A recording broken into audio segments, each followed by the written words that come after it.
શું થેપલા કોરા કોરા ખાવાના જ કે કઈ શાક વાક છે? જોઈએ જ ને ભાઈ, શાક શું તમે જે જોઈએ એ બધું લઈ આવી છું. વાહ, લાવો. હજી ટ્રેન ચાલુ નથી થઈ, ખાવાનું ચાલુ થઈ ગયું તારું? સારું, થેલીમાં પેક કરીને લાવ્યા છું.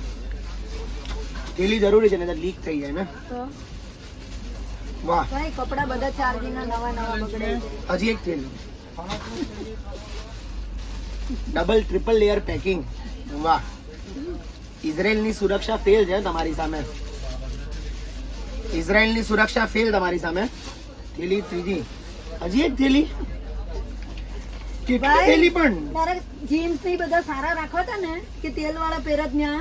પણ 4 થેલી 2 ડબ્બા માટે. ભાઈ જોવે ભાઈ, તો જ આ સુરક્ષિત આવ્યું બધું. તમને ઓલો એ નીચે મૂક થયેલી ગંદુ થશે. અરબી સમુદ્ર ખબર તમને? અરબી સમુદ્ર, એમાં જેટલો પ્લાસ્ટિકનો કચરો છે ને એમાંથી પા ભાગનો આપણા ઘરનો જ છે, હક્કર કુટુંબનો. અમારા કદી તારું નહીતર બગડશે. આપણે અગર અમેરિકામાં હોત ને તો પેસિફિક ઓશન એટલું બધું ખરાબ ન થાય. ચમચી લાવો. હજી તો ટ્રેન ચાલુ નથી થઈ અને અમે 15 થેપલા ખાઈ લીધા. હજી અંદર રાઈસ છે, દાલ ખીચડી છે, રાઈસ છે, દાલ ખીચડી, સ્ટોકમાં બહુ બધું છે. ચેવડો, ચવાણું. ચેવડો. અમે જમ્યા પછી દ્રાક્ષ, છાશ, ફ્રૂટ બી છે, બધું છે. વાહ, અમે આખા બોગીનું લઈને આવ્યા. જ્યાં જઈએ ત્યાં બધાનું ધ્યાન રાખવાનું ને આપણે. મહાકુંભમાં અદાણી ને ઇસ્કોન વાળા આપે છે. આ ટ્રેનમાં પટના જનતા એક્સપ્રેસમાં ખાવાની જવાબદારી કોની છે? ઠક્કર કુટુંબની. ત્યાં તો અદાણી તો ત્યાં છે ને, અહીંયા તો આપણે ધ્યાન રાખવું પડે કે નહીં બધાનું? હવે ભાઈ ગરમ છે ત્યાં એકદમ. કહું ને મેડમ, સ્વિટરલેન્ડ ની એવી બધી જે બેંક હોય ને એની આમ સિક્યોરિટી બહુ હાઈ લેવલની માનવામાં આવે. તમારી એની કરતા બી એક સ્ટેપ આગળ છે. બટેટાનું ચિપ્સ વાળું શાક ને થેપલા, વાહ વાહ. મતલબ 2 કિલોમીટર દૂરથી બી અગર કોઈને ગુજરાતીને પરખ હોય કે અહીંયા ગુજરાતી છે તો આની બી ખબર પડી જાય એને. મેથીવાળા થેપલા અને ચિપ્સનું બટેટા વાળું શાક. Tell me you're a Gujarati without telling me you are a Gujarati. આ શું તમને ઓલા સાઉદી અરેબિયાના રાજાનો ફોન આવ્યો કે નહીં?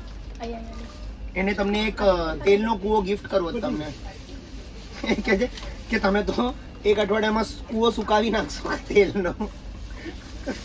થોડો વરસાદ પડે એટલે ભજીયા, આમાં તેલ એટલું બાપરે. ભાઈ અત્યારે હું છું તારી સામે, વિધિ નથી કે તને કઈ જવાબ આપીશું. મને કાઈ ફાવશે નહીં તને આવું બધું બોલવામાં સામે. પણ અરબી સાચે શેખે તમને કૂવો ગિફ્ટ આપવો જોઈએ. અમારા બજેટમાં 50% બજેટ ખાલી તેલનું છે. રાયતામાં બી તેલ નથી ને. ઓલિવ ઓઇલ નાખ્યું હશે થોડું શું મેં. Olive oil, my God. હું પપ્પાઈ છું તે ઓલિવ ઓઇલ નાખ્યું છે. મસ્ત વેજીટેબલ રાઈસ જો. વાહ. બધાને ઓડિયન્સ ને બોલ આવે ખાવા તારી સાથે. આવો આવો. પણ પછી હવે તમે લોકો કહેશો આટલું બધું પહેલા પ્રેમથી ખવડાવો ને પછી તમે કહો કે હવે જરા વજનનું ધ્યાન રાખ, જરા સાવ પડારા જેવો થઈ ગયો છે. તો અમારે કરે તો અમે કરીશું. તમે એટલું પ્રેમથી ખવડાવો, અમે બધું ખાતા જઈએ. ખા ને ભાઈ ખા. પછી વજન વધે એટલે કે હવે તમે રોજ કસરત કરવાનું રાખો, ચાલવાનું રાખો, જાવ એકદમ પડારા જેવો થઈ ગયો છે. વાત તો સાચી છે, પેટ થોડું વધી ગયું છે. ચાક પેલા તમે એટલું જમાડો પછી ઘેન તો આવે જ ને. બરાબર કે નહીં? બહુ મસ્ત છે. ચલો હવે હું એન્જોય કરું. બસ એકદમ લગનના ફોટોગ્રાફર જેવું લાગે છે, જમતા જમતા અમારો ફોટો પાડે. ચલ, So stay tuned for the next video. Stay tune for the next video ભાઈ. આવી બધી અપડેટો તમે આપતા રહેશું. તમે અમારી સાથે બન્યા રહો. આ તો હમણાં લંચ છે, હવે 4 ટાઈમે મળશું આપણે, પછી ડિનર ટાઈમે મળશું. બરાબર, કુંભના દર્શન બી કરાવશું તમને. અમારી સાથે જોડાયેલા રહ્યો. બરાબર, બધું તમને ભ્રમણ કરાવશું. તમને એમ લાગશે કે તમે અમારી સાથે ટ્રીપ પર આવ્યા છો. બરાબર કે નહીં? આપણે કપલ ઇન્ફ્લુએન્સર થી ટ્રાવેલ ઇન્ફ્લુએન્સર ક્યારે બની ગયા? એકદમ, એ બી એકદમ ફેમિલી ઓરિએન્ટેડ. મસ્ત બનાવ્યા. હવે જમી લેજે.